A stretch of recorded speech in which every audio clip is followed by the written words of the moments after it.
વડોદરા શહેરમાં ભાજપના નગરસેવક જ હવે તંત્ર સામે નારાજગી વ્યક્ત કરી રહ્યા છે। વોર્ડ નંબર 16ના નગરસેવક સ્નેહલ પટેલ ગુરુકુલ 4 રસ્તાથી હાઈવે તરફ દર વર્ષે વરસાદી પાણી ભરાઈ જવાની સમસ્યાને લઈને ગંભીર આક્ષેપો કર્યા છે। તેમણે જણાવ્યું હતું કે અહીં રહેવાવાળા નાગરિકો હેરાન પરેશાન થાય છે, છતાં પણ તંત્રમાં ભાજપના અંદરખાને ચાલી રહેલા દખાના કારણે લોકોને ભોગ બનવું પડે છે। આશરે 6 થી 7 કરોડના ખર્ચે વરસાદી પાઇપલાઇન નાખવાનો પ્રોજેક્ટ 5 મહિના પહેલાં જ મંજૂર થયો હતો। નવરાત્રિના પહેલા દિવસે જ કામગીરી શરૂ થવાની હતી, પરંતુ હજુ સુધી કામ શરૂ થયું નથી। સ્નેહલ પટેલે સ્પષ્ટ શબ્દોમાં જણાવ્યું છે કે હું સ્થાનિક રહીશો સાથે છું, કારણ કે પાણીમાં કોણ રહે તેમની વાત સાચી છે। સંકલન તેમજ કમિશનર સમક્ષ રજૂઆત કરી છે, પરંતુ હવે જો કામ નવરાત્રિ બાદ શરૂ થશે તો દિવાળી સુધી પતવાનું મુશ્કેલ છે અને નાગરિકોને ફરી મુશ્કેલીનો સામનો કરવો પડશે। ભાજપના નગરસેવકના આ ખુલ્લા આક્ષેપોથી સ્પષ્ટ થાય છે કે શાસક પક્ષમાં અંદરખાને મતભેદો વધી રહ્યા છે અને તેનું પરિણામ શહેરવાસીઓને ભોગવવું પડી રહ્યું છે। વરસાદી કાસનું કામ છે લગભગ 2021થી 2019થી તો હું મારા વિસ્તાર સાથે જોડાયેલી હતી। 2021માં કામ મુકાયું હતું। 5 મહિના પહેલાં કામ મંજૂર થયું છે। પહેલાં નવરાત્રિથી કામ ચાલુ કરીશું। વારંવાર મારી રજૂઆત હતી કે મંજૂર થઈ ગયા પછી કેમ લેટ આટલું થાય છે। ચોમાસું હતું, સ્વાભાવિક છે, ચોમાસું જેવું અત્યારે વાતાવરણ નથી, પણ પહેલાં નવરાત્રિએ જે કામ ચાલુ કરવાનું કહ્યું હતું, બીજા લોકો આવીને અહીંયા આવે, પબ્લિક બોલાવે, પબ્લિકનો આક્રોશ બરાબર છે, કેમ કે કામ મંજૂર થયા પછી ના કામ થાય એટલે સ્વાભાવિક પ્રશ્ન કોઈ પણ પાર્ટીના લોકોને પ્રશ્ન પૂછતું હોય છે। પણ અધિકારીને ખબર છે કે પહેલાં નવરાત્રિથી આ કામગીરી ચાલુ થવાની હતી, છતાંય નવરાત્રિ માટેની રોડ પરની પરમિશન, નવરાત્રિનો વિરોધ નથી, પણ આ વિસ્તાર જ્યારે આખો પાણીમાં હોય એના માટે જ્યારે વરસાદી કાંસ નાખવાની હોય તો અધિકારીઓને એટલી ખબર નથી હોતી કે આપણે કામ ચાલુ કરવાના છે તો પરમિશન અપાય કે ના અપાય।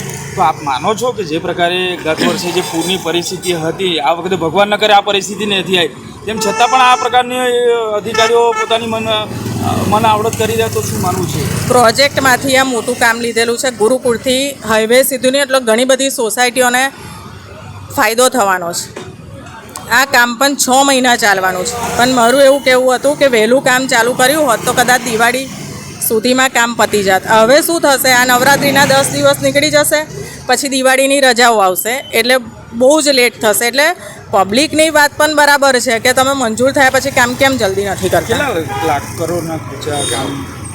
લગભગ 6 કે 7 કરોડના ખર્ચેનું કામ છે। તો શું માનવું છે, ગત વર્ષે આપે જે ટ્રેક્ટરમાં ફર્યા હતા, લોકોની સમસ્યા સાંભળી હતી, તેમ છતાં પણ આ વખતે આ પરિસ્થિતિ નથી સર્જાઈ, પરંતુ કામ મંજૂર કર્યું તેમ છતાં અધિકારીઓ, એટલે ક્યાંક અધિકારીઓ અને કોન્ટ્રાક્ટર શું કંઈક વચ્ચે ચક્રવ્યૂહ છે, શું માનવું છે આપનું? એ બધા પ્રશ્ન અધિકારીને પણ તમે પૂછો તો ખબર પડે। મારા પ્રયત્ન એવા જ હોય કે કામ મંજૂર થયા પછી વહેલી તકે કામ કરવું, આ મારા પ્રયત્ન છે। હું હંમેશા મારા નાગરિકો સાથે જ હોઉં છું, ભલે ગમે તે હોય, સાચાને સહકાર આપું છું, એ મારો નિયમ છે। તો આપ માનો છો કે આપની અવગણના થઈ રહી છે, કારણ કે કામ નથી? અવગણનાની વાત નથી, પણ અધિકારીને ખબર છે પહેલાં નવરાત્રિથી કામ ચાલુ થવાનું છે, છતાંય રોડ પરના ગરબાની પરમિશનો આપી હોય તો એમને જ ખબર હોવી જોઈએ કે આ રોડ પર કામ ચાલુ કરવાનું જ।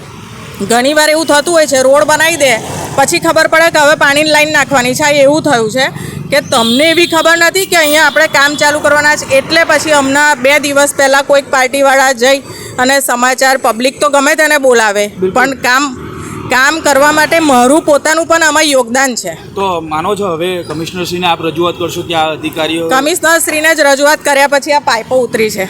ઓકે, તો હવે શું, ક્યારે કામ દિવાળી નીકળી? હવે તો આ નવરાત્રિ પતે પછી જ ચાલુ થશે એવું મને દેખાય છે।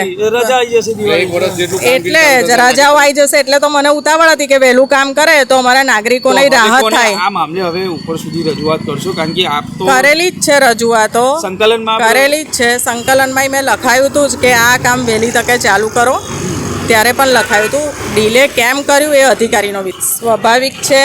કામ મંજૂર થયા પછી ના કરે, હું મારા નાગરિકો સાથે છું, હજુ બી કહું છું કે બહિષ્કાર કરે, કેમ કરે? તમે મંજૂર કામ થયા પછી તમે કામ ના ચાલુ કરો તો એના ભોગ બધાએ બનવું પડે છે અને આપણી જ અંદરો અંદર અમારા ઇસ્યુના કારણે આ કામ આવી રીતના લેટ થતા હોય છે એટલે આ બધું ભોગવવાનો વારો આવે પણ હું મારા નાગરિકો સાથે છું.